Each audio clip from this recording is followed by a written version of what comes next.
ನಾವು ಶೈಕ್ಷಣಿಕ ಪ್ರಬುದ್ಧತೆಯನ್ನ ಪಡೆದಾಗಿನಿಂದಲೂ ಜನಗಣಮನ ರಾಷ್ಟ್ರಗಾನವಾಗಿ ಪ್ರತಿಯೊಬ್ಬರೂ ಗೌರವಿಸುವ ವಿಚಾರ ತಿಳಿದಿದೆ. ಎಷ್ಟೇ ದೊಡ್ಡ ವ್ಯಕ್ತಿಯಾಗಿದ್ದರೂ ವಂದೇ ಮಾತರಂ ಮತ್ತು ಜನಗಣಮನಕ್ಕೆ ಭೇದ ಭಾವವನ್ನ ಹುಟ್ಟಿಸುವಂತಹ ಹೇಳಿಕೆ ನೀಡಿರುವುದು ತಪ್ಪು. ರವೀಂದ್ರನಾಥ ಠಾಗೋರರು ಜನಗಣಮನ ಗೀತೆ ರಚಿಸಿ ಬಿಡುಗಡೆ ಮಾಡಿದ್ದು 1911 ಡಿಸೆಂಬರ್ 11ಕ್ಕೆ. ಇದನ್ನ ಬ್ರಿಟಿಷರ ಸ್ವಾಗತ ಗೀತೆ ಅಂತಾರಲ್ಲ, ಇದಕ್ಕಿಂತ ಬೇರೆ ಸುಳ್ಳು ಇನ್ನೊಂದಿಲ್ಲ ಎಂದು ಮಾಜಿ ಸಚಿವ ಬಿ ರಮಣತರೈ ಹೇಳಿದರು. ಮಂಗಳೂರಿನಲ್ಲಿ ನಡೆದ ಸುದ್ದಿಗೋಷ್ಠಿಯಲ್ಲಿ ಮಾತನಾಡಿದ ಅವರು, ಸುಳ್ಳಿನಿಂದ ಎಲ್ಲವನ್ನ ಮಾಡಿಕೊಂಡು ಹೋಗ್ತೇವೆ ಎಂದು ನಂಬಿಕೆ ಇರುವವರು ಮಾತ್ರ ಈ ರೀತಿ ವಿವಾದವನ್ನ ಹುಟ್ಟಿಸಲು ಸಾಧ್ಯ. ಸತ್ಯಕ್ಕೆ ಗೌರವ ಕೊಡುವವರು ಈ ರೀತಿ ಮಾತನಾಡುವುದಿಲ್ಲ. ರಾಷ್ಟ್ರಗೀತೆಯನ್ನ ಗೌರವಿಸುವುದು ಪ್ರತಿ ಭಾರತೀಯ ನಾಗರಿಕನ ಆದ್ಯ ಕರ್ತವ್ಯ. ಕಾಗೇರಿಯವರು ಮೂಲಭೂತ ಕರ್ತವ್ಯಕ್ಕೆ ಚ್ಯುತಿ ತಂದಿದ್ದಾರೆ. ರಾಷ್ಟ್ರಗೀತೆಯನ್ನ ಅವಮಾನಿಸುವುದು ಘೋರ ಅಪರಾಧ ಎಂದು ಆಕ್ರೋಶ ವ್ಯಕ್ತಪಡಿಸಿದರು.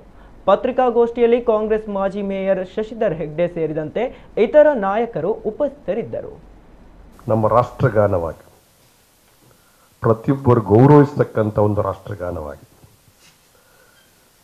ಒಂದು ಮನುಷ್ಯನ ಆತ್ಮದಲ್ಲಿರ್ತಕ್ಕಂಥ ಒಂದು ರಾಷ್ಟ್ರಗಾನವಾಗಿ ಜನ ಅದನ್ನು ಮೆಚ್ಚಿದ್ದಾರೆ, ಒಪ್ಪಿದ್ದಾರೆ, ಅದಕ್ಕೆ ಗೌರವವನ್ನು ಕೊಟ್ಟಿದ್ದಾರೆ. ಯಾವ ವ್ಯಕ್ತಿ ಅವನು ಎಷ್ಟೋ ದೊಡ್ಡ ವ್ಯಕ್ತಿ ಆಗಿದ್ದರೂ ಕೂಡ ವಂದೇ ಮಾತರಂ ಮತ್ತು ಜನಗಣಮನ ಇದರ ಮಧ್ಯೆ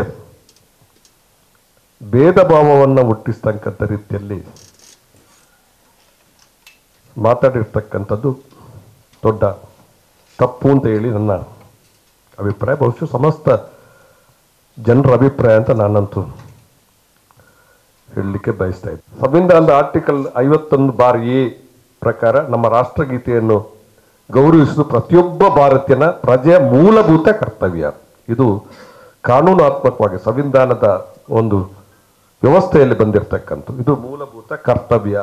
ರಾಷ್ಟ್ರೀಯ ಗೌರವಕ್ಕೆ ಅಪಮಾನ ತಡೆ ಕಾಯ್ದೆ ಪ್ರಕಾರ ರಾಷ್ಟ್ರಗೀತೆ ಗೌರವಿಸುವುದು ಅಪಮಾನಿಸುವುದು ಘೋರ ಅಪರಾಧ.